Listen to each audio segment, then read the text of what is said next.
and Mr. Lamar Bates. See.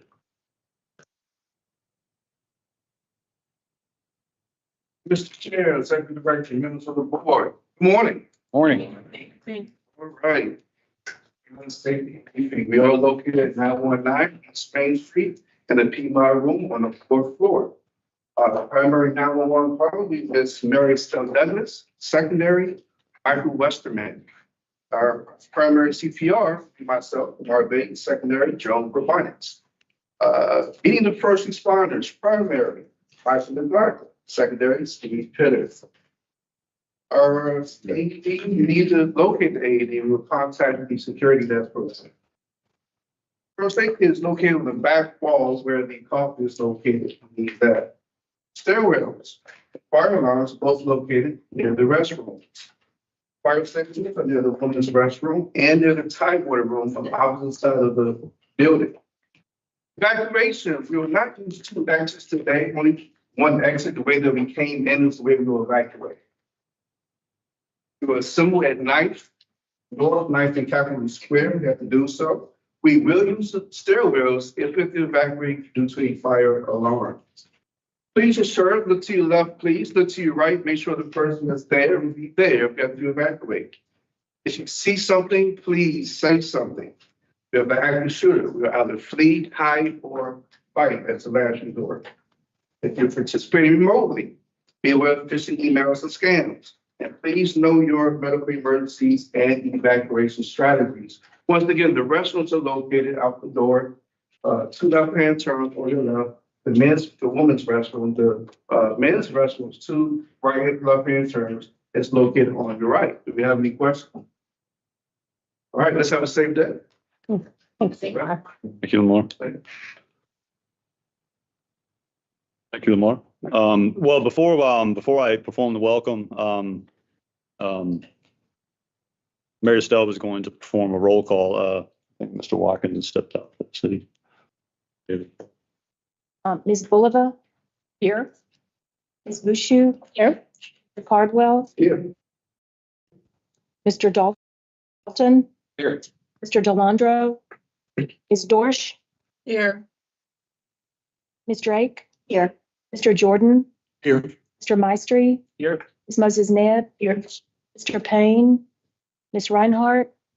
Mr. Spoor? Here. Mr. Watkins? He's out of the hall. Thank you.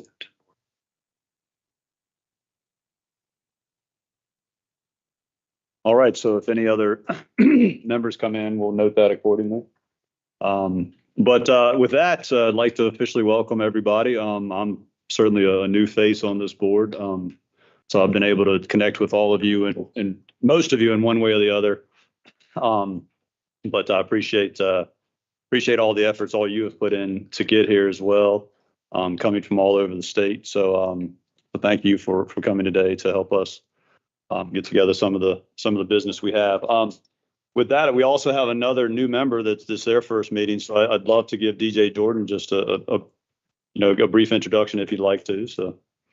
Thank you for that. My name is DJ Jordan. I live in Prince William County and I'm from Hampton Roads, born and raised, also called 757. Born and raised in Chesapeake and Virginia Beach, Kempsville and Greenbrier, for those who know the area very well. I went to college at Liberty University and played football there. By the way, the best football team in the state over the last couple of years. That's a low bar.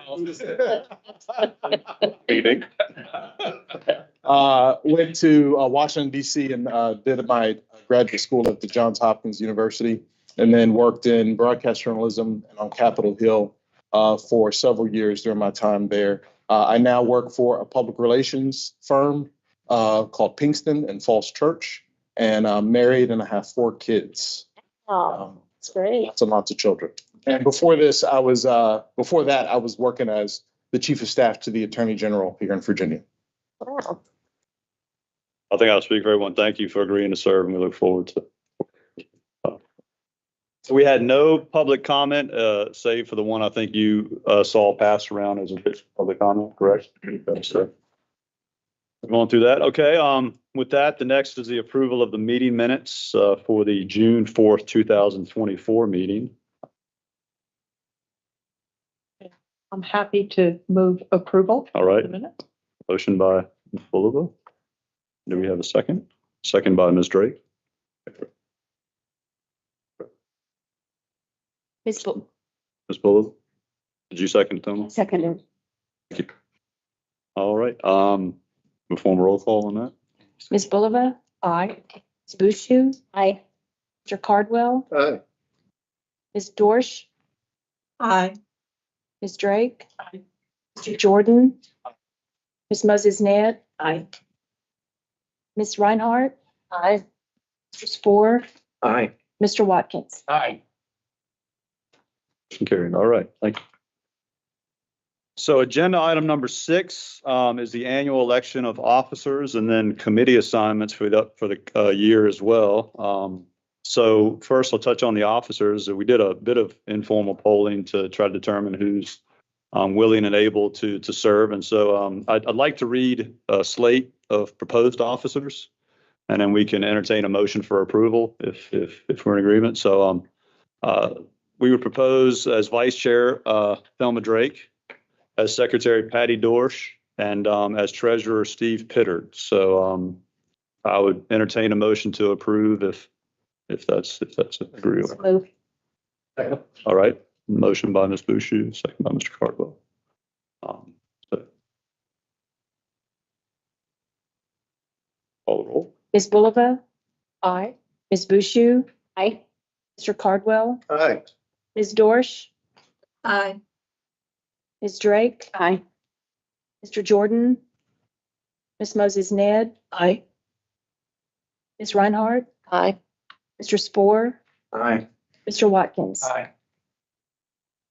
All right. Thank you, everyone, for agreeing to serve, and look forward to the year of working together. On the committee assignments, we did some outreach just to try to figure out who was able to serve. So I'll also like to just read a proposed slate of committee assignments here, and then entertain a motion for approval. So this was a little bit longer. So for the Finance and Audit Committee, we proposed Patty Dorsch as a member, also serving as the chair of that committee.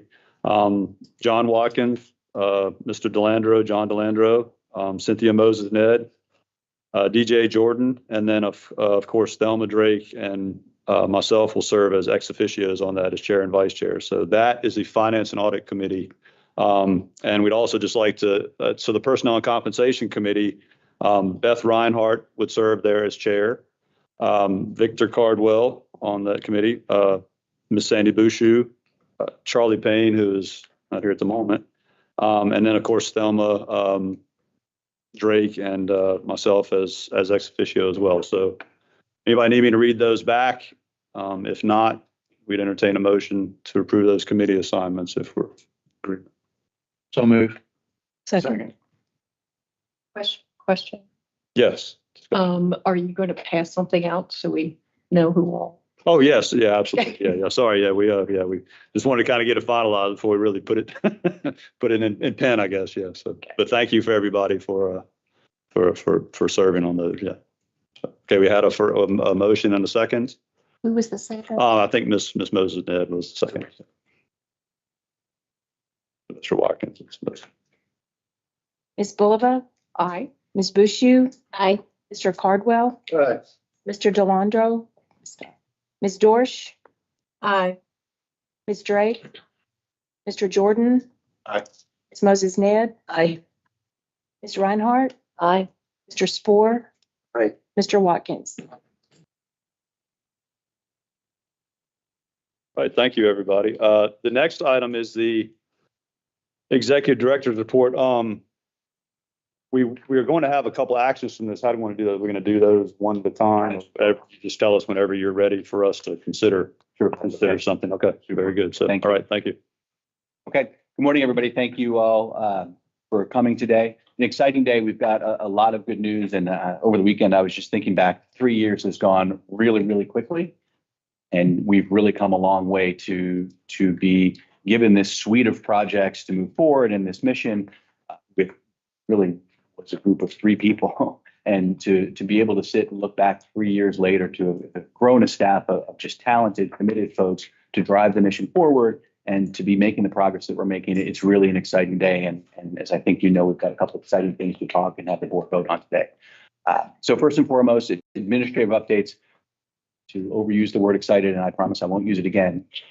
We were selected by the Wind and Transportation for the 2024 Rosa Parks Diversity Leadership Recognition Award, which is a great honor. Those that are familiar with WTS, they are very selective in their awards, and this was a great honor for us so early in our professional lives, so to speak. So that's great news, and we'll be accepting that award in September. Had a program delivery workshop with the FRA, which continues to strengthen our relationship with FRA on grants and other important project-related issues. With regard to the Leland Road Bridge and Siding A, we had an industry day event. We continue to work with our contractors and work with industry to strengthen our integrity and our relationships with them, and continue to make great progress. And then finally, on administrative updates, at least on this slide, we continue to work on the multimodal part of our mission. And in fact, we'll talk about this in a couple minutes with the Newport News opening. But one of the most important things we do is move people from place to place. However, that last place they end up is a station, and that's not really where they want to go. We've got to make sure that we connect with that last mile, and that partnership with transit, GRTC in this case, HRT, connector buses, that's a big part of what we do and an important partnership for us. Yesterday at the Ettrick-Petersburg station, and I will call it both Ettrick and Petersburg because either one I say will offend the other half of the population, but it's the Ettrick-Petersburg station or the Petersburg station in Ettrick. We celebrated the receipt of $1 million that was sponsored by U.S. Representative Jennifer McClellan. Just to spend too much time on this, there are 3 projects that are underway at this station. The first one is, and we received money for this as well, really an ADA upgrade, a cosmetic upgrade. The canopy there is just decrepit, might be too strong of a word, but it's not that far off. The lighting is not great. The platform is not ADA compliant. The tactile along the track itself is jagged at best. So this is about an $11 million project that is at about 90% design now. We are going to complete design this year, and then next year start doing those cosmetic but very important upgrades to include signage, wayfinding, et cetera. The second project is really a planning study, and that's what this $1 million is going to go to. That's going to look at this station, which was built in 1955, and the surrounding land, which we own thanks to the CSX deal, and look at a way to revitalize the station. That may be a brand new station. That may be an addition to the station. It may be a rehab for the station. We don't know. That's what the planning is for. That is going to be underway very soon. And then the third project, of course, the S-Line that we've all heard about. The S-Line is, for the most part, the abandoned rail that we purchased from CSX that provides a more direct route from Richmond down to Raleigh and further south. That is the project that we are just entering into 30% design on. And we expect to complete 30% design. And then eventually, if the cost benefit analysis works, it will be a very expensive project, but eventually begin construction so we can get a faster, more direct right down there. That construction likely won't start until after 2030. But I just want to be clear, those are the 3 different projects that are going on at the Ettrick-Petersburg station. DJ, excuse me, is that inclusive of that piece of the bridge over the Appomattox? That's part of the planning. Part of the planning. Yes, the Appomattox Bridge. DJ, just a question on the station in Ettrick, and you're right, it desperately needs something. Will the city of Petersburg be a partner in that? I know with Norfolk had to build the station. We opened the project without a station because they didn't believe us that it would come so quickly. So yeah, I didn't hear that, but I was just concerned whether we were taking the station on or whether we're going to partner with that. No, it's a partnership. You're exactly right. Because Roanoke is another example where we built a platform and a station is coming. We just don't know when. The city's got to be involved. It's right across the street from Virginia State University. They've got to be part of it as well. We want to make sure that it works for everybody. Thank you. Organizational updates. This is the same chart you see every month. we are really starting to level out. As of August 20th, we had 58 folks. We had 3 folks that actually started yesterday. Jennifer, Renarda, and Adil. You see 2 contract administration specialists. Those are folks that are going to help us to ensure that the contracts we sign with our vendors and our consultants, our construction companies, that they're adhering to the requirements and that we are making sure they're in compliance. And then Adil is a project manager working on the Northern Virginia projects, basically fourth track and the projects up there. We've leveled out. We've got 2 postings now. We've got a couple more folks that start in September. But as I alluded to earlier, to grow the staff and really get a group of really talented folks has been one of the biggest accomplishments we've had. You've heard me talk about it before, and I'm not going to go into detail, but as we select folks, we're really concerned about culture. We're really concerned about how people work together. We're really focused on integrity and collaboration, and everybody being able to throw the oars in the right way, to use a different transportation mode for sure. Here's a just look at the same thing you see every month at our diversity. We continue to feel good about where we are from a diversity point of view. We work with colleges, we work with various locations in our recruiting to ensure that we're getting folks from all different backgrounds, all different ages, different experiences, so we have the right talent around the table. 24 annual incentive plan goals. We are not yet done with our annual incentive plan goals, but we are really, really, really close. And the reason we're not done, there's one piece that's missing, and that's on that first goal. So the first goal was increasing ridership by 3%. That was knocked out of the park, and we'll talk about that more in a minute. The second part was the cost recovery goal. I think as folks know, the cost recovery goal is basically our train operations costs and our administrative costs. We had a goal of 67%. The calculation as we sit today is right between 70 and 71%, except we're waiting for final numbers from DRS, from the retirement services. They are part of what our benefits cost. They control that, and we've got to wait from them to find out exactly what our year-end accrual numbers are from DRS. Until we get that, we cannot high five on this and say, yes, we hit it. We feel pretty good, but we don't high five until we have the actual number. So that's what we're waiting for. We're hoping to have it before today, but we don't have it yet. I'm not going to sit here and say that we are going to achieve the 67% because Mr. Pitter will wring my neck, but I feel pretty good right now without having the numbers that we're going to get there. We've talked about the rest of these. I don't want to go over them again unless you have questions, but for the one, the Alexander Fourth Track, which we chose not to meet, we were on track to hit 92% of these. So our 25 AIP goals, you see the big yellow. We're still waiting for the cost recovery goal to come in for this year so we can set it for next year. Here are our proposed goals for next year. The big question here is ridership in my mind that you should be asking is, last year we increased ridership by 10%. How come we're only looking at 3% this year? Well, we're in a situation now where the last couple of years we've not added new service. The last new trains were added in FY22. We've leveled out our service levels. Our number of trains are not going to increase for the next couple of years. And as anybody who's been in the railroad business knows, we go up and we go down. In fact, spoiler alert, in a couple of slides I'm going to show you, our July ridership was the first month in a long time that we didn't set a record. We actually went down. Why did we go down in July? Well, because gas prices are down 10% from last year.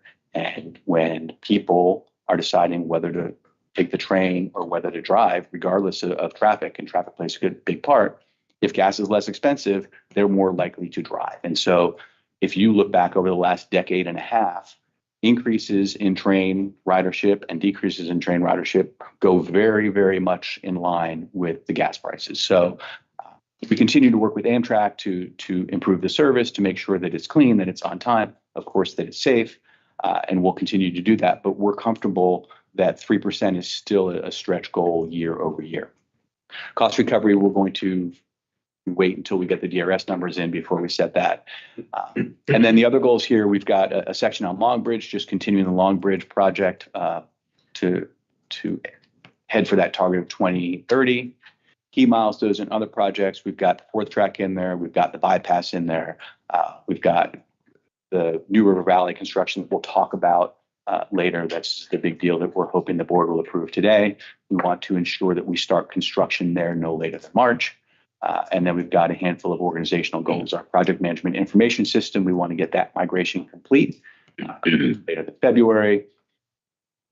Complete the Norfolk Southern transaction of the V line and get that back to Norfolk Southern while we acquire Seminary Passage and the Park and Manassas line. And then the last piece is a quality program plan that we are just putting in place now. Cosme and Andrea, I'm putting him on the spot, is our quality manager. He's been here 6 weeks, maybe a little longer than that. Yeah. So 7 weeks. I was close. And he's in charge of putting this quality manual together. We already have our quality policy, and he's going to work collaboratively with all of the program managers and other key stakeholders within VPRA and externally to put this quality program plan in place. You all have heard me say it many, many times. The biggest challenge we have, one of the big challenges we have is consistency. We've got program managers that come from different lives. We've got VDOT folks, we've got private sector folks, and ensuring that as we manage projects, we do it consistently and have a process that's repeatable is very important for us. I don't want to say that's all on Cosman's shoulders, but it's in a minute. So there you go. So these are our AIP goals. Any questions on what we're tracking towards in FY25? Jay, do we also track the national ridership numbers and compare them to Virginia? Because I think train service has been up everywhere, what I've seen, but to compare those numbers too. We do very much so. And we're actually leading the pack on the states, and by leading the pack, not necessarily first month after month after month, but when you compare us to most states, we're at the top tier for sure. We look at that very closely. I mean, we're members of a group, the SAPRC group, the State Amtrak Intercity Passenger Rail Committee, and they talk about that all the time about, okay, what are we doing? What's Virginia doing as compared to New York, as compared to California? So yes. Would be good to see too. Okay.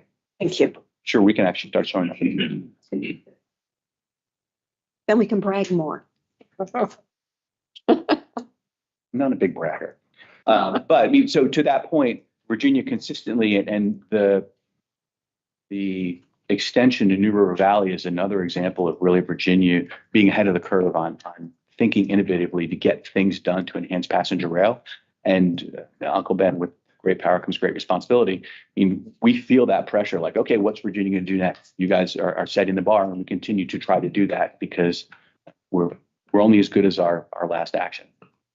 All right, supplier diversity. So we talk a lot about supplier diversity. One time a year, thank you, Zach, for the lead in. One time a year, we come to the board and get our annual goal for supplier diversity approved.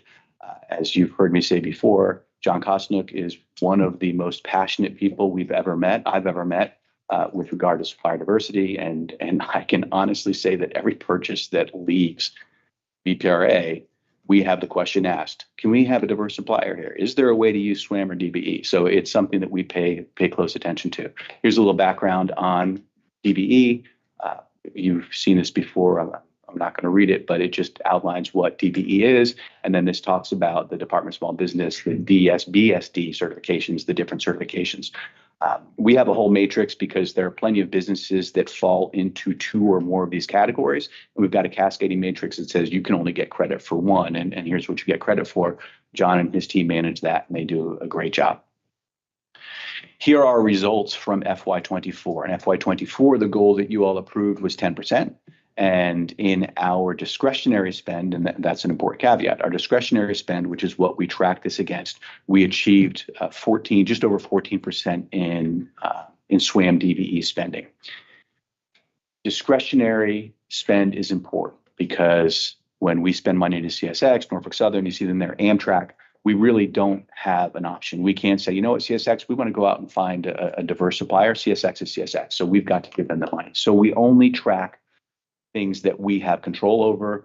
And in FY24, the things that we have control over, we were at 14%, which we're very proud of. We thought 10 was a stretch goal, and we exceeded it. So feel good. They're the list of the top 5, but there are many, many more folks who contribute to supplier diversity performance. For FY25, we would like the board to approve a goal of 11.5. Similar to the ridership, you're going to say, well, wait a second, why are we going to high five if you achieve a number less than you achieved last year? Well, here's why. What the team does is they look at our planned spend for FY25, exactly where all the projects are, the work that's going to get done, and how we can push our vendors and ourselves to use DBE spend and SWAM spending. A lot of the work we did last year was survey work, real estate survey work, and that is a great opportunity for diverse companies to come in and do that work. What we're moving into in FY25 is more really of the final stages of design, which you don't have as many companies out there that do that kind of work. That expertise doesn't exist. When we go further out, starting in 26 and on, as we get into construction, there are a lot more opportunities, and we feel like we'll continue to grow this upward. But we were comfortable as we went through the spend that 11.5 is higher than our goal last year, and it's going to be a stretch for this year, given the work that we have in front of us. That I actually beat John up. That never happens. And I said, hey, are we sure 11.5 is high enough? Are we really pushing ourselves? And John assures me that that's going to be a stretch and it's going to be a lift for us to meet that. So that is our proposed goal. And that is something that the board needs to approve. So I'm happy to answer any questions or obviously entertain discussions. So if it's going to be a stretch, why would you increase it? Especially knowing in the construction years, there's more percentage of DBE because there's more DBE construction companies. Because we need to continue to do more. And if we don't meet it, we don't meet it. But we'd rather try to do more and then just say, well, 10% is a slam dunk. Let's just do that again. I know the team doesn't like me for that. Some of the team. We just think it's the right thing to do, to continue to push, keep the pressure on. I mean, it's so easy, and I'm sorry, no disrespect to Amazon. It's so easy to go to Amazon and say, I'm going to buy this. And that same product is available from a local, which isn't what we measure. We don't measure local, but from a local SWAM or DBE. And we need to continue to force all 58 of us, or now 61 of us, to ask the question, is there a local DBE or SWAM that we can use to buy this? You want to prove this at this moment? Yeah, if someone wants to make a motion, then. Yeah, if we, so we're making a motion to approve a DB goal for fiscal year 25, 11.5%. Is that correct? Sir. Yeah, enthusiastically moved. All right. Second. So is there any discussion, other discussion? Yes, sir. Personally, would prefer a little bit more information about the procurement process and how this would impact before I vote on this. That's just me. We can give Be you information. delayed till the next board meeting? We can do that. That's okay. So for the avoidance of doubt, we'll continue to push towards 11.5. And in the meantime, we can either provide a briefing next time with a lot more detail, or we can talk to you separately either way, and then bring it back for a vote. And if you all decide that it's too high, then we will be aiming. It's just my comment. If you want to go forward with the vote, and I would probably. Table, so, Right. yeah, friendly amendment to table it. And is there any, Motion first. Is that a substitute motion? You want us to withdraw our motion? All the above. Those are the right questions. yeah, is there any, motion to withdraw or anything, or reconsider it, or? I think I would make the motion to withdraw it and make sure that DJ has the information that he's comfortable with. I don't think you have to have it voted on today, right? And was there any impact for the staff member that does this work, you called him John, based on the amendment we passed in June, or was it his normal work to create this? No, it's John and the whole team. It's their. That did it, John but and Slade. the resolution we passed in June, amended by John Watkins, then that didn't make any extra burden on him or anything like that. It did not, no. Okay, And if we don't pass this until the next board meeting, we'll continue to move forward looking at every single procurement. I think that, so I'd move that we table the motion until next meeting. Second. All right. So we have a announced motion. All right. Withdraw that or table it. Sure, exact motion. I think a substitute motion, just to table vote till the next meeting. Question, so the suggestion is to withdraw the motion or table it. For what purpose then? For more information to Correct. Yes. be able to come back? Have we been specific enough about what more information we need? think we're being respectful to a new board member who asked to have more information to better understand it. So I think Thelma, I think your motion is in respect to DJ. I appreciate that. You are more than welcome to move forward with the vote. I would probably vote present or not vote on it simply because I just want to have more information. And I, at first glance, share the concern that Sandy brought up that if this is a stretch goal, what is this actually going to do to our staff? I would hate to set a goal that we don't meet, or especially when we're doing so well at meeting goals. So that's just my concern.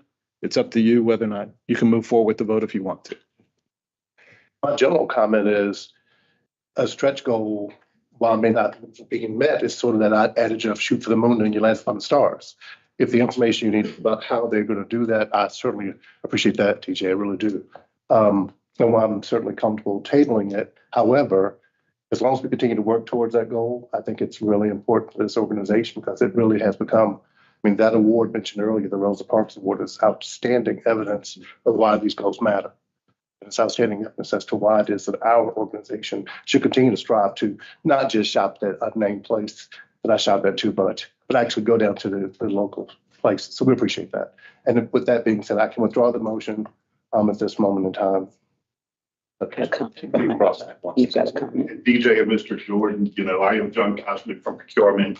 While it is a stretch goal, we do always want to look to maximize SWAM and DBE usage. And I am as well a fan of a stretch goal. DJ had mentioned it. I talked about every procurement, every opportunity, or there's SWAMs out there. So I like to stay aggressive as we look to maximize our procurements.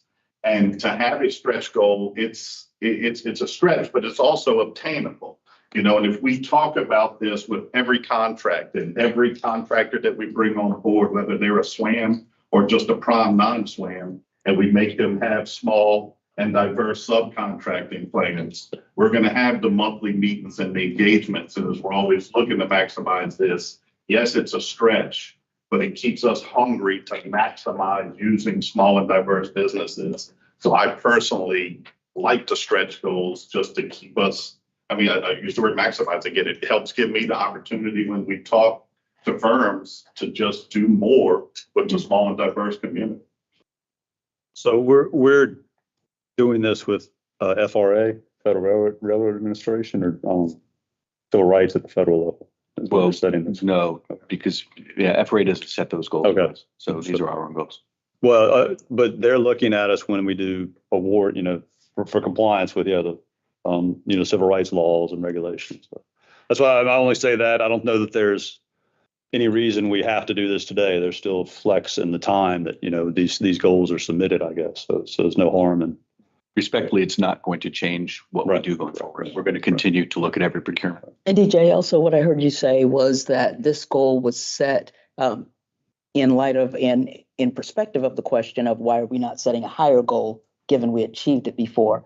This is what is anticipated as, while it's a stretch goal, possibly achievable within the context that you just described. Am I correct? You said that much better than I did.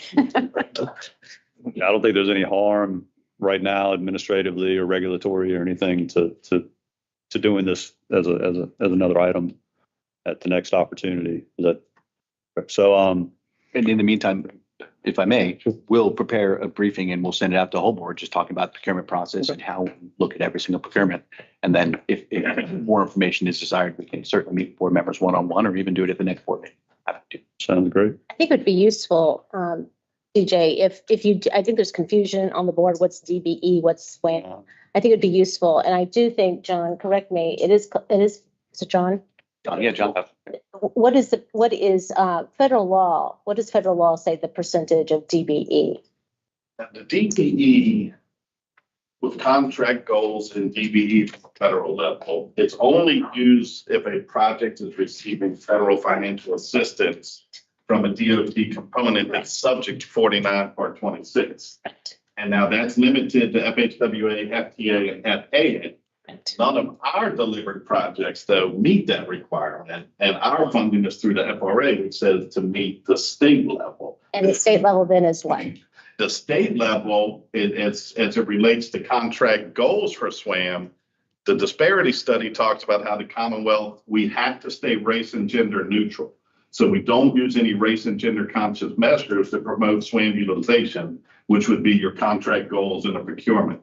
And now for us, per our procurement rules, we're always making and requiring proposers to submit their SWAM and DBE utilization plan. And once approved, these become part of any binding contracts. So what we're doing is staying race and gender neutral and scoring our proposers on their SBSD certified small business commitments within their overall SWAM plan. Within their overall SWAM plan. That we approve. Okay. That gets a little bit more complicated. It does. A lot more complicated. Just to add to the complication is we set scoring criteria for our major contracts. We have to weigh what are we going to put in there to score DBE, because if you score it really, really high, you'll get a big number, but you may increase the cost a lot. So that's a calculus that we do. Every procurement might be an exaggeration, but certainly in every large procurement. All right, so what's the most efficient way to unwind this that y'all? He's withdrawn his motion, so the motion to table, I think is Needs to come back. I think it was Thelma's, and that was the motion to defer. And I'll second that. Okay. Until we can get, I think it'd be, GJ, would be really good if we can clarify that just a little more, Joan. But I also do, I think it'd be helpful for everybody in the room, not even DJ, what's the difference between DBE and what's the difference between SWAM? Because everybody gets very confused, and there is a very easy, distinct way to define the two, but it gets very, very confusing. And it gets confusing even in the industry. Really agree, because there are companies, as I said earlier, that qualify in 3 different buckets. Right? Some people think there's SWAM, and then they come and say, no, they're DBE. And you can't convince them otherwise. And then you don't get any credit for it. Exactly. So I think Thelma's motion was to defer, to table this till the next meeting, correct? And I second. And so I think Mr. Payne had actually seconded that one. Okay, great. Thank you, Mr. Payne. I was trying to make sure my notes are. I seconded the original motion. Okay. Yes, I had you seconded the original motion. Did you second the motion, Ms. Drakes? Okay, Ms. Boucher did. Okay. Need a roll call on that? So your action item is then to withdraw the motion, correct? But that was Defer. Now there's another motion to defer To it defer this. to the next meeting. So we do need to do. Ms. Bulova? Aye. Ms. Boucher? Aye. Mr. Cardwell? Aye. Ms. Dorsch? Aye. Ms. Drake? Mr. Jordan? Ms. Moses Ned? Aye. Mr. Payne? Ms. Reinhardt? Aye. Mr. Spore? Aye. Mr. Watkins? All right, thank you, everybody. Great discussion. I guess we can see Patty if she has questions or anything. Somebody knows. I can see her on the little screen here, but she was out there. Okay, so with that, we'll continue the executive director's report. Super. So as we do every month, these are the contracting updates. This is notifying you, the board, of any contract action we take that's above $250,000, but less than 5 million, which for those that don't recall, anything 5 million, we need to notify you 5 days in advance. So just 2 contracts that took place this month. One was with Ernst & Young. You see them there for the PMIS implementation support, and then we did tree clearing in Alexandria. No budget adjustments in July. First month of the year, that makes sense. Okay, passenger service updates. So first and foremost, and I think you all know about this, we last week saw the first train go into the Newport News Transportation Center. It's not officially open because some of the officials were unable to make a ribbon cutting. So we'll be cutting ribbon in September, but the train goes there every day. It's important to know. Beautiful facility. There was a project that was run by the city and funding from a bunch of different sources. But it's, speaking of multimodal, it's a great place for folks. There are shuttles to the airport. Their HRT comes there, or will come there, I guess, later this year. As you see in the bottom right, big bus turnaround. It's just a real nice facility. Talk to the employees. The employees are thrilled. It's clean. It's neat. It's modern. a level platform, as you see in the upper right. So it's just a good event last week, and there'll be an even better event September 9th. There was no VPRA funding for this, right? This is all the city built this. No, there was. So there was DRPT funding and Okay. VPRA funding. What percent do you recall, DJ? So there was about $21 million. Okay. $21 million came from the state for DRPT and VPRA. 1.2 million was from Chrissy. There was a CMAQ federal grant of 30 million that came through VDOT, and the city paid $1.5 million. Okay. Yeah. Okay, super. Thank you.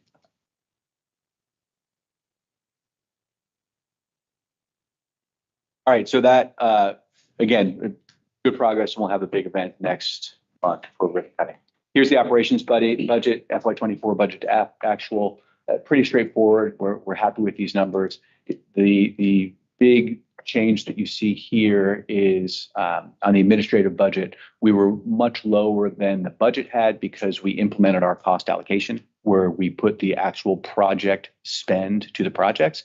So now when folks like Mike or me or Michael Westerman or even project managers are working on individual projects, their time gets charged to the project. As we've talked about before, this is important because we want to ensure that when we finish a project, we know exactly how much it costs, and we include the administrative part. Other than that, though, it's pretty straightforward. We're pretty much in line with our budget. Here it is where you can see the administrative budget backed out. We were a little bit higher than expected on payroll and benefits because we hired some folks a little faster, but in turn, our professional services was lower. Finding that balance, we've done a good job, knock on wood, of finding that balance between VPRA staff and consultant staff. We use consultants when it's not going to be an ongoing need, but when it bumps up and comes down, so that you can see the difference in those two things. Again, we feel good about the 24 budget. Good shape. Annual cost recovery, we talked about this a little bit earlier. You see the trend going forward. Before we get the DRS numbers, we're at 71%. We'll update that when we get those numbers, but the trend continues in the right direction, so we're happy with that. Here's our ridership. I mentioned earlier that July was the first month in a while that we were lower than the previous year. December of 2023, we were also lower, and then but for these 2 months, we had about 18 straight months where we were higher every month. You'll see on the next page the ridership route by route. Across the board, we were down with the exception of the Richmond. A lot of that just has to do with schedule. We don't have any reason to think that the Norfolk, Roanoke, or Newport News are at any more risk. It's just the timing that there's a lot of folks on those other 3 routes. Well, specifically Newport News and Norfolk are only going, a portion of the route to somewhere north of Richmond. So a lot of that is just timing. It's something we're watching very close. 2024 was a record. It was our highest year ever, and we're proud of that. But we're going into 2025 watching this very closely. The weekend has become post-COVID our higher ridership time. It used to be during the week we were higher, but now that people, the traditional work week is no longer, our weekends are higher. And as you see, even though we had fewer weekends in July this year, the average weekend is lower. So it's something we're watching very closely. And here it is route by route. Not going to go into big detail because we send these out every month. We continue to have problems with freight train and passenger train interference. It's something we're working with Amtrak and CSX on.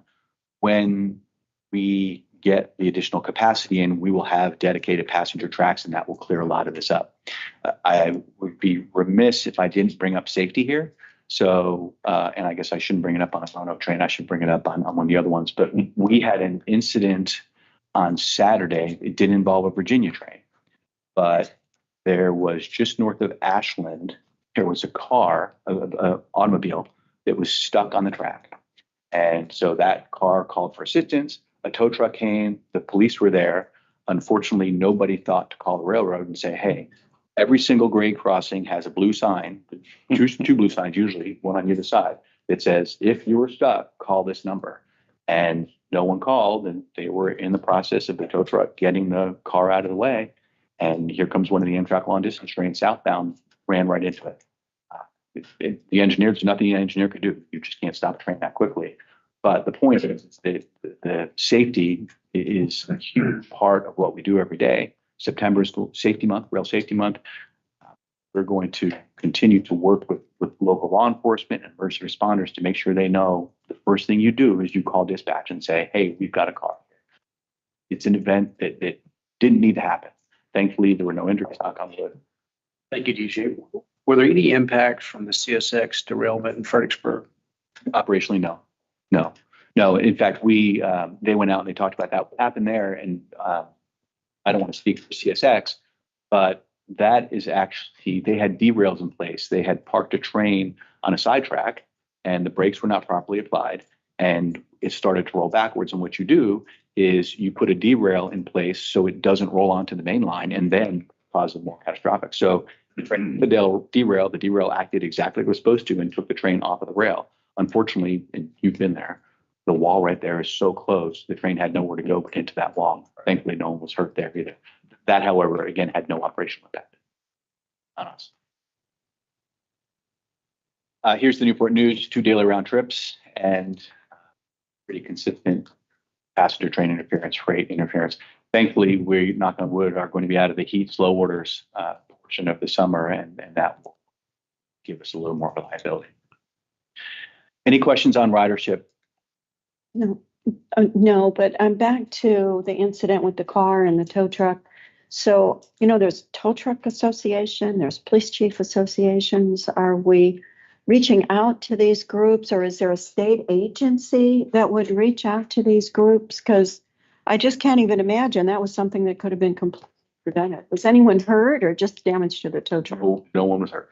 Oh, sorry. Yeah, but I mean, if we could make a real effort, and what are these groups that we can reach out to? We work closely with Operation Lifesaver, which Okay. is the group that reaches out. I've never heard the tow truck association is something I wasn't aware of. Oh, yeah, I'll get that to you. Okay, is that? That would help if those guys knew. If you're on a tow, you better call that number because it's going away. Oh, absolutely. Well, that's exactly what happened here. But we work with Operation Lifesaver. We work with the local responders, the first responders, and just education is everything.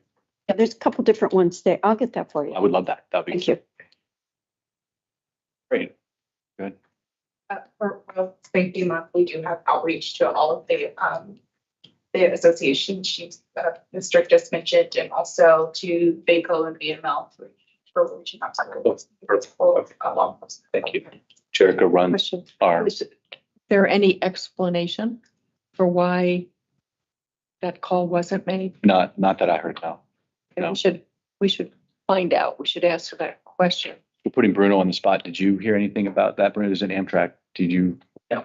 Yeah. So we'll find out. We're still waiting actually for the final report.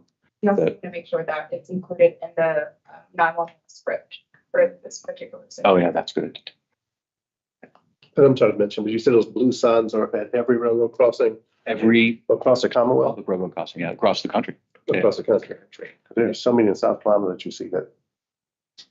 So the private crossings, I mean, there are, especially on the western side of the state, there are a lot of private crossings where someone owns a farm, someone owns a house, and it just goes right across.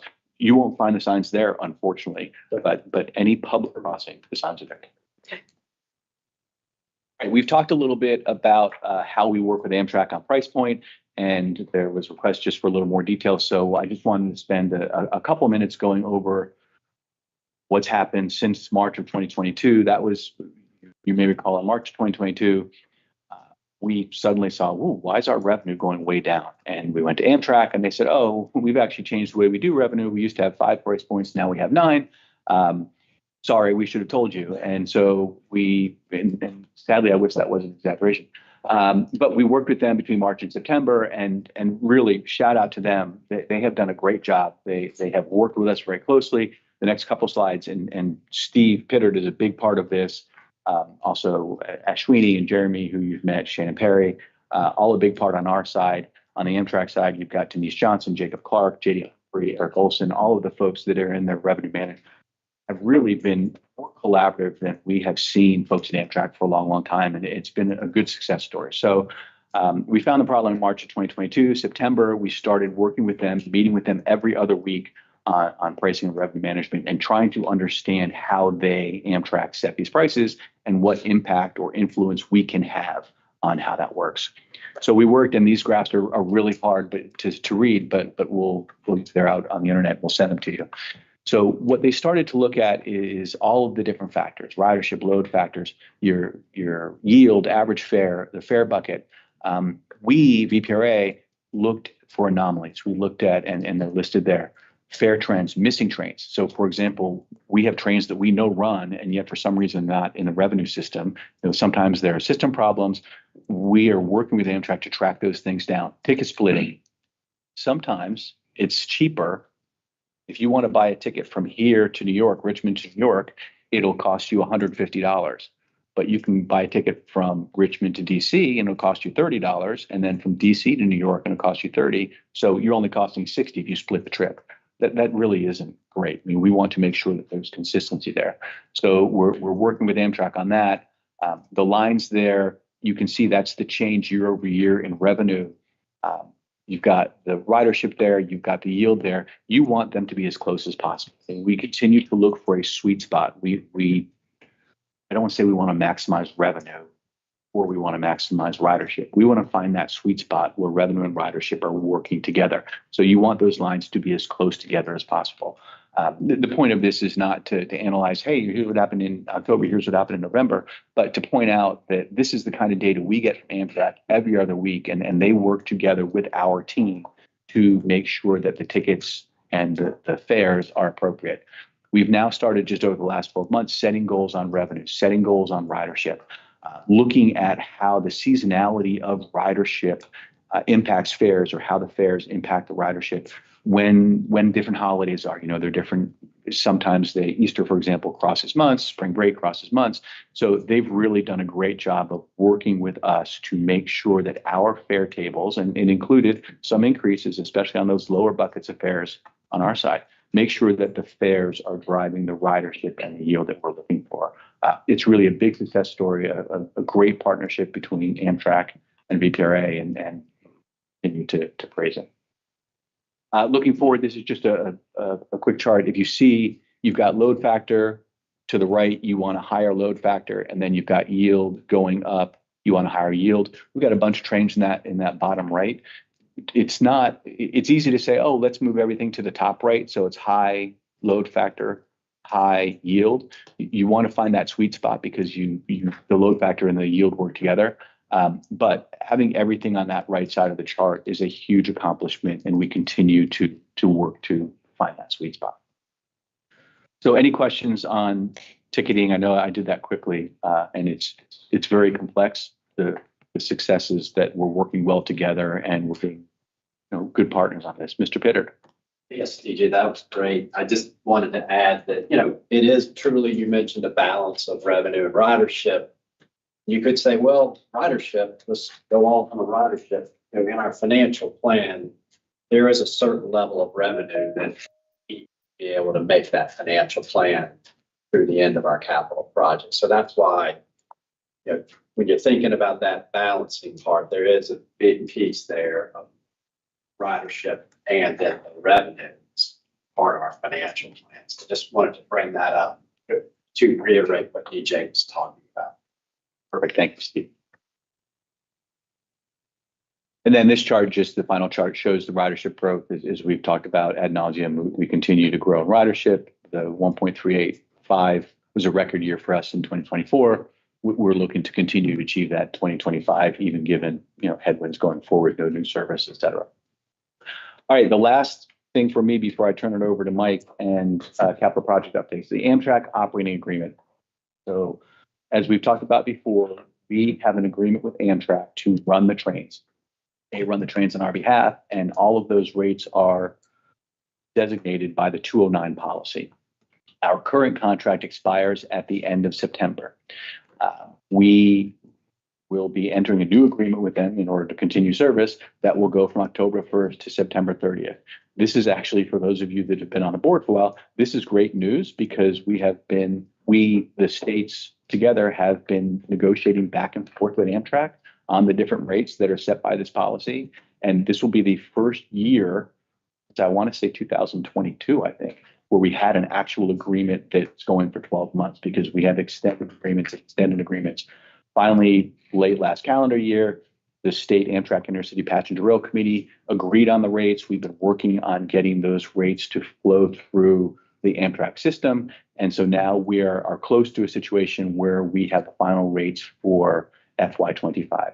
So what we're going to do now is ask the board to approve our FY25 operating agreement, or I guess give the executive director the authority to sign the operating agreement so we can continue to run service.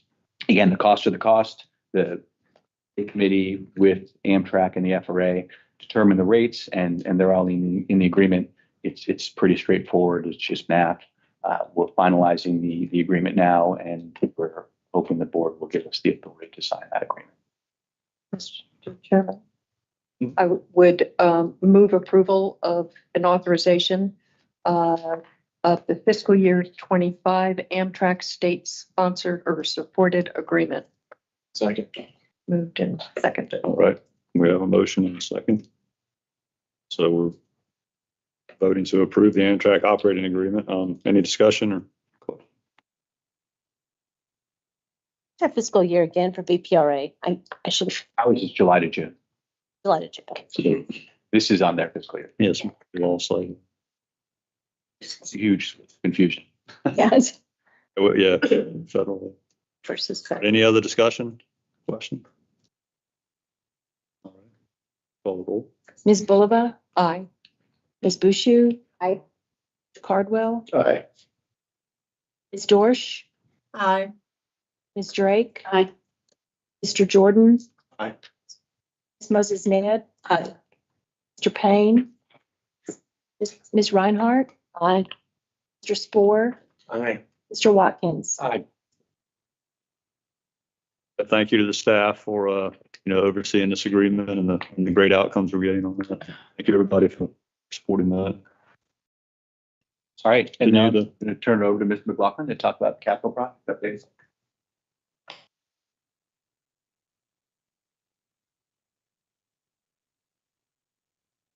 Yeah, up here, so that side on screen, and next too much. Going to go over the capital project updates. We do have 2 sessions later. We're going to go into more detail, so I'm going to be brief with your permission. Just hit a couple highlights of items we're not going to hit later on. So we have 2 sessions later on and can talk about capital projects. One project, so Long Bridge North and South, if you're seeing prepared materials, we're going to talk about that in a later session. I do want to talk about Alexandria Ford Track. And you might have seen in the prepared materials, if you've ridden the train, there's work going on up there. There's been tree clearing that's happened actually 4.5 years ago.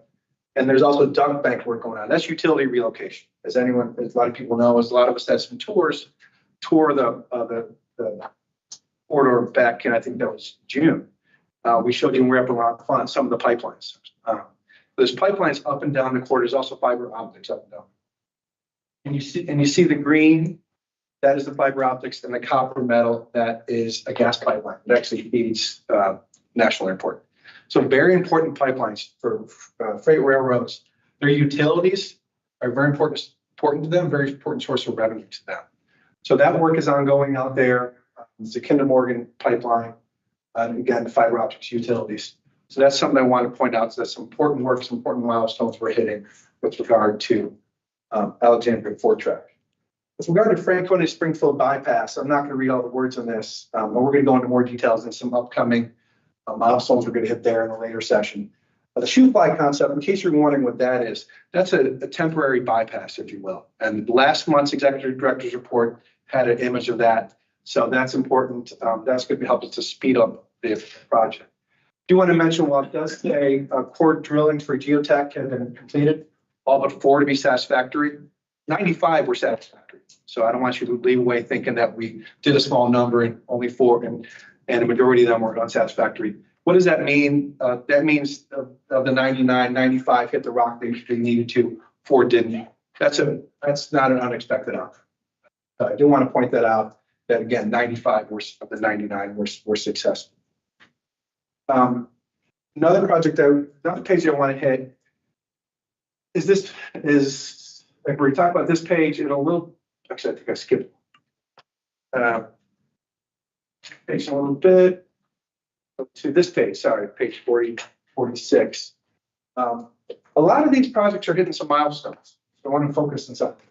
One we haven't talked about with the Norfolk Southern agreement, which we're going to talk about soon, is the Noakesville Calverton project. That's a project that was part of the core 2022 agreement that is 7 miles of double track just south of the Broad Run facility. It's actually going to create a 22 miles of double track, which is very important to Norfolk Southern, not just for our Roanoke route, but for the Crescent route that Amtrak runs on from down south.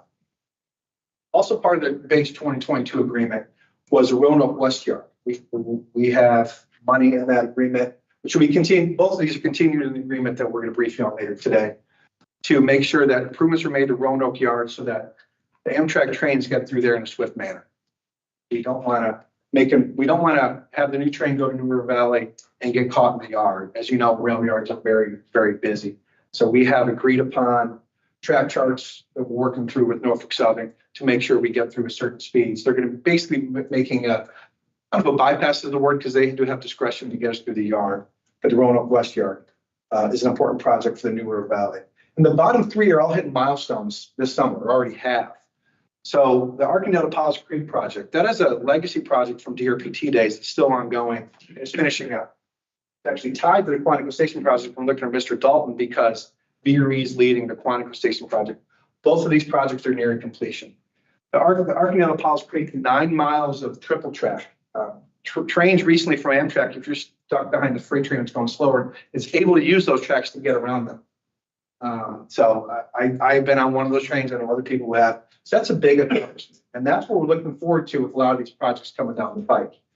That adding the addition of that third track in many locations, a 4th track further north, is going to allow passenger trains to move more swiftly through the corridor. And again, the Quantico Station is really in the middle of the Arkandale project. If you're not familiar with the area, the Arkandale, Powell's Creek, it's the 8 or 9 miles around Quantico Station. Both of these federal money and state money in them. Quantico Station that VPRA is leading, that is close to completion, and we hope to invite board members to a ribbon cutting sometime this fall. Mr. Dalton's not excited. And that is actually going to be building not just the triple track the Arkandale project is working, bringing through. Also, if you haven't been through, it's also having a pedestrian overpass up and over, so you don't have to go at the crossing. So you don't have to walk at the crossing. So it's a really neat facility. Done a great job with the historical look of the Quantico Station. So we're excited about that project. Newport News, we already talked about earlier. You saw the pictures earlier for Newport News. So with your permission, I went through it quickly because we do have 2 sessions later. We're going to cover Long Bridge, Franklin bypass, a couple sidings projects, and in closed session, we're going to talk some more about some of these projects. So happy to answer any questions on all of them. These are the same slides we present every month. So in our executive director's report, but I just wanted to hit the highlights for you today. Okay, and off, Mr. Pitt.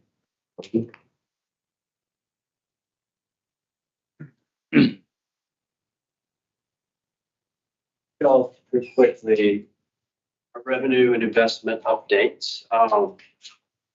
This first slide pretty much shows our Commonwealth Rail funds and the collections we had for the past year. And it's a little bit of a timing blip there. You see in August when revenues come in from the end of the year and the beginning of the fiscal year. But overall, the point here is pretty much what I would say is we were on estimate at $600,000 less than the estimated revenues for the year, which was, I think, 0.4%. And then once again, estimate. If it's within 3%, I think that's a very good either plus or minus. So a pretty good process of estimating revenues. And that's our dedicated funding from the Transportation Trust Fund, in case you're wondering. Now, we also have a large balance of funds that we have collected from our inception and through our first 4 years of existence, and just about over $700 million. And these next few slides are taking you through what we're doing with those funds as far as investments. You see, we collected almost $236 million of revenues. various funding partners, the various funding agreements that we have during the past year. And as we go forward, you will see we've actually earned almost $37 million of income from those investments. Over 5% return during the year. And that was a large increase from the prior year, almost 73% of revenue coming in, taking those balances. We've been very fortunate to talk for a moment. We've had a lot of those funds in the LGIP, the state's LGIP. That's a very advantageous thing because they're 30-day window is what they're shooting for. So it's been very advantageous. And y'all know the past year we did some tweaks to our investment policy to allow a little bit longer maturities, not past the 5 years, but we got rid of the average being at 2 years.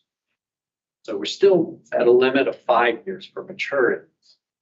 But what that's allowed us to do, we got a new investment manager and we were able to take some of our funds and start giving them to an investment manager and actually putting those funds out maturities over the next 5 years to take advantage of rates with the expectation that rates would be coming back down to that 2% Fed target we all hear about, which it sounds like that's going to begin to happen here in the next 30 days, 60 days.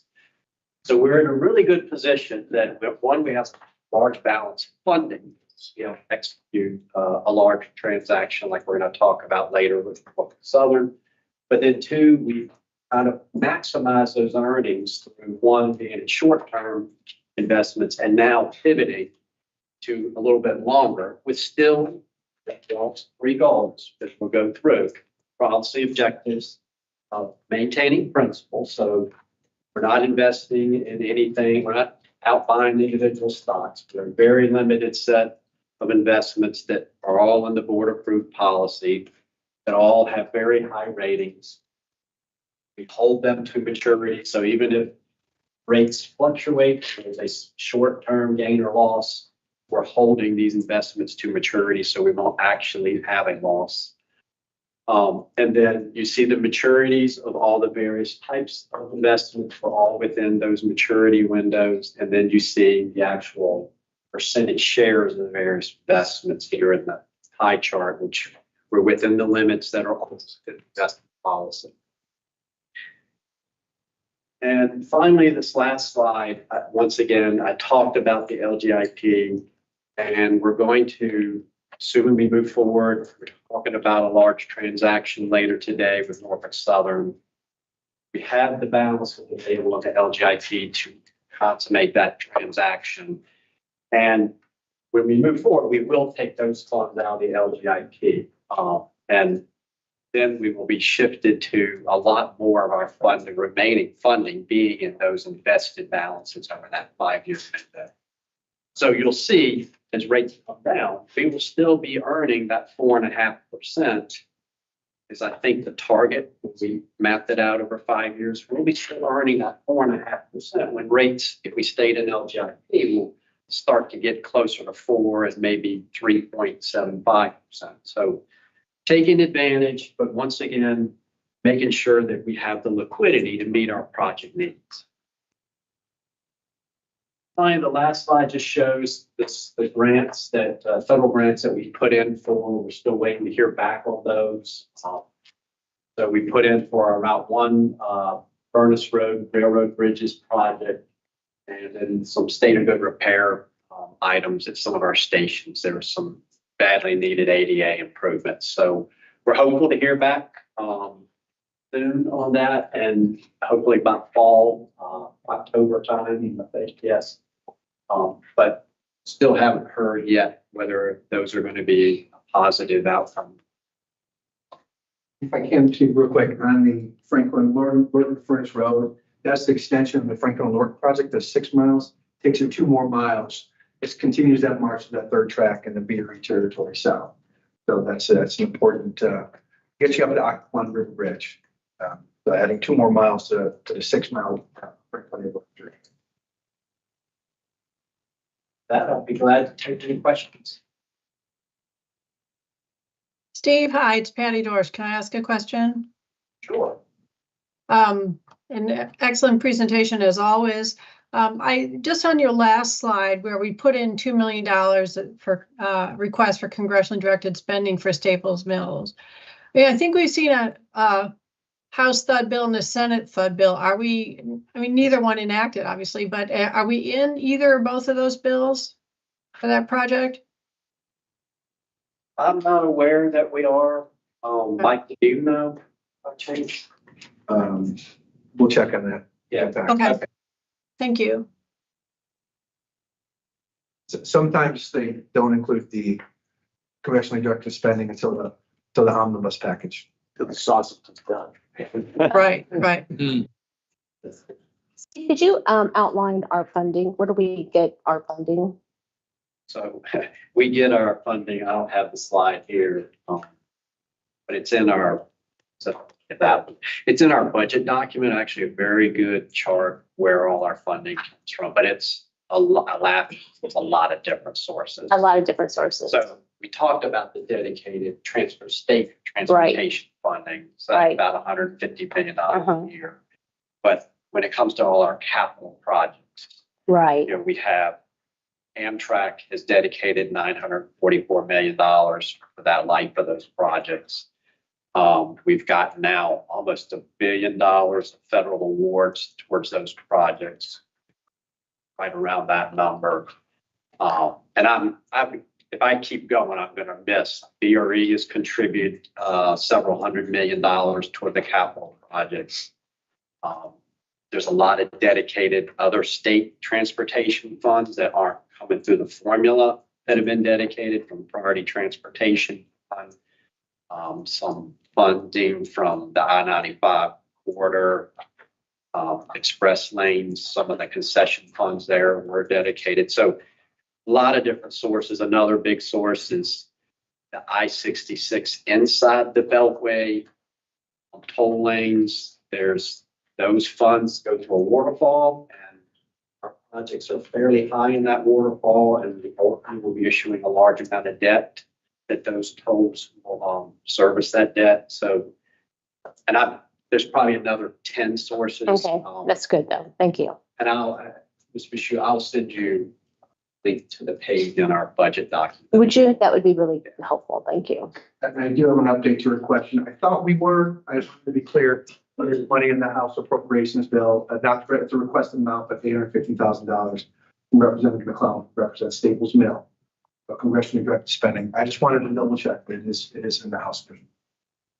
Excellent. And I know from prior years' experience, we need only be in either the House or the Senate to eventually end up in the final bill. So 850,000. That's what I'm reading correctly. My eyesight. Okay. Okay. Thanks so much. And could you send that link to maybe the entire board? Yes. It's also on our public website, but we'll send one. Yeah. Big documents. I'll make sure you do that. But we just want the page. Yeah. Just the facts. Any other questions for Steve? Any questions for any of the executive team?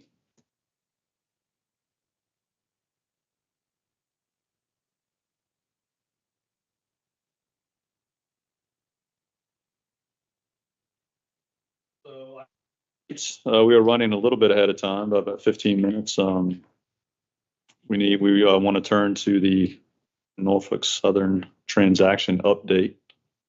Be also addressed in the next item. Did you need to do something here in session? Yeah, thank you. We are going to give a brief update of where we are on our transaction with Norfolk Southern. We discussed this in the June board meeting and we've made great progress. I'm going to do a few slides for everyone, and then we're going to ask to go into closed session so we can go into more details on the contract of CRA, the rail agreement that we're going to sign. So in summary, as I think folks will recall, we made a deal back in 2021. It was announced 2022. It was codified. Codified's not the right word. We entered into the deal that would extend passenger rail from Roanoke out to Christiansburg. The original plan was we would go over the Virginia line, which we purchased with this transaction. We learned from that transaction that when projects are at 0% design, your cost estimates are at best not good. At worst, they're bad. So we brought this up, and as we learned more and more about the terrain, as we learned about the mile-long Merrimack Tunnel and its current state of repair with regard to 2024 safety standards, we determined it was going to be very expensive to get through that tunnel, through that big mountain to the mall in Christiansburg. So we came back to the board in January of 2024, and based on 30% design, we had 3 different options, and those options ranged in cost from $546 million to over $1 billion, depending on where we're going to go in the New River Valley. I don't think I have to remind you that the lowest cost was a solution that got us to the east of the Merrimack Tunnel, and to go any further south or west, you would still have to go through that tunnel, which was going to be tremendously expensive. So when we presented those options to the board, we, not surprisingly, got some pushback that was a lot of money, and we decided to look for another option. We reached out to Norfolk Southern and said, hey, is there another way we can do this? Because we really need to extend the service, but the cost is much higher than any of us imagined. Thankfully, Norfolk Southern was receptive. We got great support from the governor. We got great support from the secretary and the secretary's office. The former board chair, Jenna Brule, played a huge role in getting everyone to the table and talking about a better solution. And as we presented to you all in June, we were in the beginning stages of coming up with that solution. In June, we paused the work to go to the Cinnabar location, which was the location to the east of the Merrimack Tunnel, to look for a better solution. I'm here today to say that we have found a better solution, and we are in the literal final hours of negotiations with Norfolk Southern final minutes of negotiations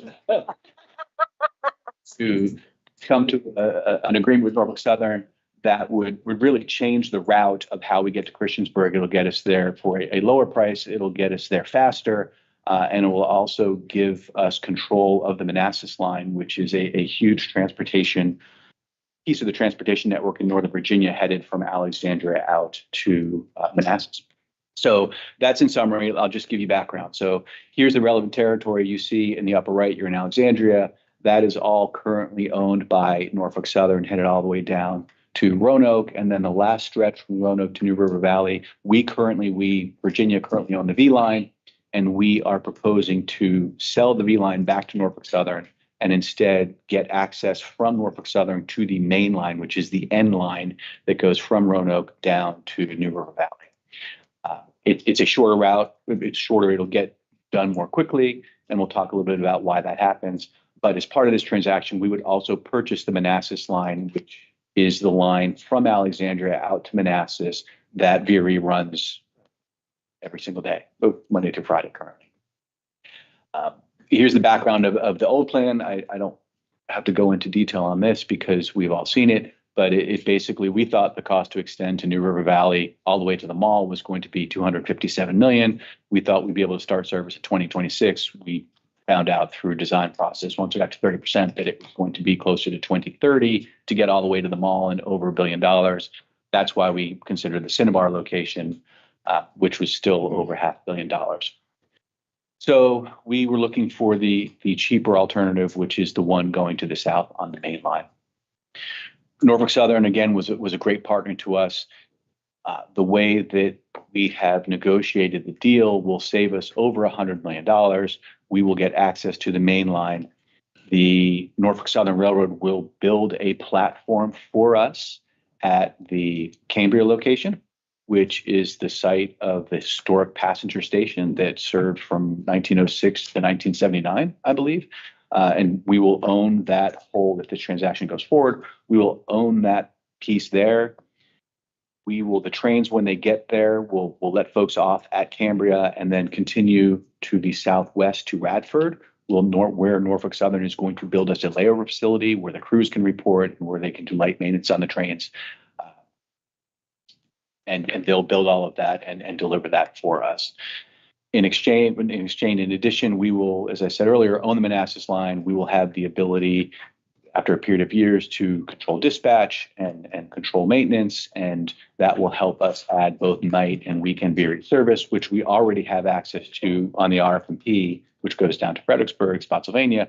This will give us the ability to add night weekend service on both lines, which is critical. Here is a closer look at the map. You see the difference between the B line and the Christiansburg line. I think I covered everything. Oh, the other thing that this new agreement will add is one of the current Roanoke trains, we can have stopping in Bedford, which is a huge win for the Bedford community. As soon as they build a platform there, and Bedford will do that. And then it opens the opportunity in the future. It doesn't guarantee, but it opens perhaps extension of service to Radford, a third daily Roanoke train. And as we talked about in the January meeting and again in June, at the old location, the Cinnabar location, any extension further south and west would have to go through that tunnel, which would be hundreds of millions of dollars. This takes that Merrimack tunnel out of the equation. And if there is desire and funding to go further south and west, this allows that on a much easier basis. The Manassas line that we would be looking to acquire is 24 miles, as you see. As I said earlier, it allows us to select the dispatcher, gives us control when a freight train and a passenger train are at the same place. The dispatcher has to make that decision. If we control the dispatcher, there's a better chance that the passenger train goes first, which it should. It also, the deal has us acquiring Seminary Passage, which is to the east of the Manassas line itself. There's a yard there that VRE or we could use for storage. It's the key piece of infrastructure where the RFP, which is the line again that comes up from the south, and the Manassas line come together. There's a horn track there, and they merge, as we've talked about with the Alexander Fourth track. That's where you've got basically 5 tracks going down to 3 currently. We'll have control of that area as well. A big part of what this does for us is right now, VRE, when they provide service on the Manassas line, they have to negotiate with the freight railroad and determine what their access fees are going to be. There is not really competition there. They have to negotiate with Norfolk Southern. If Norfolk Southern says it's got to be this amount or nothing, Rich's choice, unfortunately, is to either not provide service or to pay the amount that they say. So it's kind of a one-sided negotiation. This will give VRE/Virginia much more certainty, much more predictability on what costs for service going forward are. Yes, ma'am. Does it mean select dispatcher? So the dispatcher is the person the control center that says, all right, train 1. I know what it is, but I was saying, So right now, Norfolk Southern. yes, does that. exactly, yes. So this gives us the opportunity to have Amtrak do it, or if VRE wants to do the dispatching, we, VPRA, will not do the dispatching, but we. Oh, exactly, right, okay. So we get to choose? So there's a period of time where Norfolk Southern and Norfolk Southern will continue to do dispatch and maintenance, and that's period is from 2 to 6 years. I mean, we can't sign a deal and then say, okay, someone take over dispatch. So it's got to ramp up time. Yeah. Yes, in that period of 2 to 6 years, we can choose. Chairman. Layover, the overnight layover in Radford, is that potentially a future stop, or is it intended at this point just to be that overnight? It is intended at this point to just be a layover facility. You foresee it becoming a stop eventually, or? It is intended at this point to just be a layover facility. That being said, we understand, and Norfolk Southern understands, that when there's a layover facility there will likely be demand for a service extension, and we'd be naive to not think that was part of the next discussion. We've got to get to Christiansburg first. Thank you.